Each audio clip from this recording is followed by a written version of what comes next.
अस्सलामु अलैकुम मौज़िन ख़वातीन व हज़रात, मैं हैदर अली शुरू अल्लाह के नाम से जो बड़ा मेहरबान और निहायत रहम करने वाला है। आप इन महाशे को देखिए, इन महाशे ने सारी तमाम हदों को हदूद को पार कर दिया है, क्रॉस कर दिया है।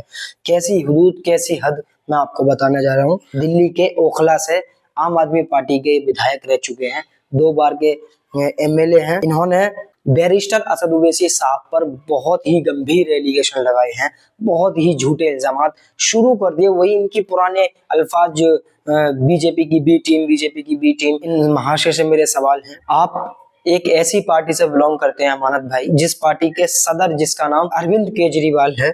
उन्होंने कहा 2 दिन लगाए अमित शाह ने शर्जील इमाम को गिरफ्तार करने में। शर्जील इमाम एक ऐसा शख्स है जो आज भी जेल में है। पिछले 4-5 साल से वो जेल में कैद है। एनआरसी CAA आंदोलन के दौरान में वो जेल में, उन पर UAPA लगा हुआ है। केजरीवाल साहब का कहना है शर्जील इमाम के लिए, अगर दिल्ली की पुलिस हमारे कंट्रोल में होती तो हम शर्जील इमाम को 2 घंटे में गिरफ्तार कर लेते। अमित शाह ने तो 2 दिन लगाए, हम 2 घंटे में गिरफ्तार करके दिखा देते। इनका कहना है केजरीवाल साहब का। बताइए अमानतुल्लाह भाई, क्या कहना है आपका आपके सदर के इन अल्फाजों पर? दूसरा सवाल, आम आदमी पार्टी की सरकार में मंत्री रहा कैलाश गहलोत भाजपा में कैसे पहुंचा? आपकी पार्टी का मंत्री रह चुका है जिसका नाम कैलाश गहलोत है, वो आज भाजपा में मौजूद है। क्या कहना चाहेंगे अमानतुल्लाह भाई? कौन बीजेपी की बी टीम अमानतुल्लाह भाई? ओखला के लोग जिस आम आदमी पार्टी के झाड़ू के पीछे मस्त मदमस्त हैं, याद रखिए ये वही आम आदमी पार्टी और केजरीवाल था जिसने मीडिया के साथ मिलकर कोरोना के समय सीधे तौर पर मरकज और तबलीगी जमात को दोषी ठहराया था। कोरोना के ताल्लुक से तबलीगी जमात को दोषी ठहराने वाला यही केजरीवाल था। ओखला के मुसलमानों, याद रखो। इतने से भी मन नहीं भरा था LG को दिल्ली सरकार की तरफ मौलाना साद साहब पर और मरकज पर FIR करने के लिए भी अपील की थी, मगर मुसलमानों भूलना नहीं है आपको। ओखला के मुसलमानों, याद रखिए ये मीर जाफर मीर सादिक है जो आपको बीजेपी का खौफ दिलाते हैं। अरे हमको बीजेपी से क्या मतलब है, हमको बीजेपी से क्या करना है?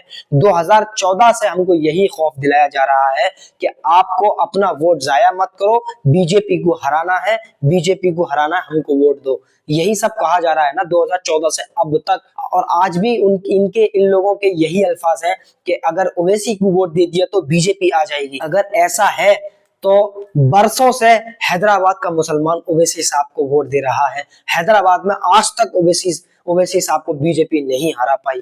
क्यों? क्योंकि हैदराबाद के मुसलमानों ने एक मत होकर एक ही पार्टी को वोट दिया शुरू से अब तक, जिसका नाम AIMIM पार्टी है। मेरे भाई, आज तक वहां पर बीजेपी अपना कदम नहीं जमा सकी। तो इसलिए कहता हूं, आप भी एक मत होकर AIMIM पार्टी को वोट देकर देखिए, कभी भी इंशाअल्लाह वहां पर बीजेपी की कदम नहीं जम सकेंगे। शिफा भाई के पीठ पर पड़े इन निशानात को आप गौर से देखिए। ये तशद्दुद उन्होंने अपने जिस्म पर तब झेला था जब दिल्ली पुलिस जामिया के बच्चों पर प्रताड़ना की इंतहा पर पहुंच चुकी थी। झाड़ू वाले विधायक साहब, बताने का आप जरा कष्ट करेंगे? अपने समुदाय के लिए झेलने वाले शिफाउर रहमान साहब को भाजपा का एजेंट बता रहे हो, जबकि पूरी दुनिया जानती है कि RSS का छोटा ट्विंकल ट्विंकल लिटिल रिचार्ज कौन है। मेरा एक और सवाल है महोदय से, लोकसभा इलेक्शन में दिल्ली में 7 सीट बीजेपी कैसे जीती? दिल्ली में असदुद्दीन ओवैसी साहब ने एक सीट पर भी अपना उम्मीदवार नहीं उतारा था। ए अमानत भाई, उन पर आप कह रहे हैं कि वो बीजेपी को जिताने आए हैं? क्या लोकसभा इलेक्शन में वो आए थे दिल्ली में? क्या उन्होंने कहा था मुसलमानों से क्या मुसलमानों बीजेपी को वोट करो? 7 की 7 सीट बीजेपी के खाते में चली जाती हैं। और आपको अपने केजरीवाल पर उंगली उठाने की बजाय आप बैरिस्टर असद ओवैसी साहब पर उंगली उठा रहे हैं। आपको केजरीवाल की पार्टी को छोड़ने की बजाय आप AIMIM पार्टी पर एलिगेशन लगा रहे हैं। ये आपकी बुखलाहट है। आप हारेंगे इंशाल्लाह, और आप हार रहे हैं, और वहां इंशाल्लाह शिफाउर रहमान की कामयाबी होगी। अरे अमानत भाई, आपको तो शिफाउर रहमान साहब का सपोर्ट करना चाहिए था, उनको वोट करना चाहिए था। आप भले ही खुलेआम ना सही, आप छुप छुपा के किसी भी तरह से शिफाउर रहमान साहब का सपोर्ट कर सकते थे। इस बुनियाद पर कर सकते थे क्योंकि वो बेगुनाही की सजा काट रहे हैं, 4.5-5 साल से बेगुनाही की सजा काट रहे हैं। उनकी बीवी, उनकी वाइफ, जो 4 दीवारी में रहने वाली वाइफ, आज चारों तरफ जाकर के वोट की अपील कर रही है। क्यों? क्योंकि उनका शौहर वापस उनके बच्चों से मिल सके, उनका शौहर उनसे मिल सके। वो अपने शौहर के लिए गिड़गिड़ा रही हैं, चारों तरफ जा रही हैं और वोट की अपील कर रही हैं। आपको शर्म नहीं आती? क्या आप उनके शौहर पर बीजेपी का बी टीम का टैग लगा रहे हैं? बाकी में ये माजिद हुसैन साहब ने आपको अच्छा लक़ब दिया है, शक्ति कपूर हैं आप। अब ओखला की आवाम तय करेगी कि शक्ति कपूर को जिताना है या शिफाउर रहमान साहब को जिताना है। तो मुसलमान हैं, आप इन लोगों की बातों में ना आए। ये लोग मीर जाफर मीर सादिक हैं।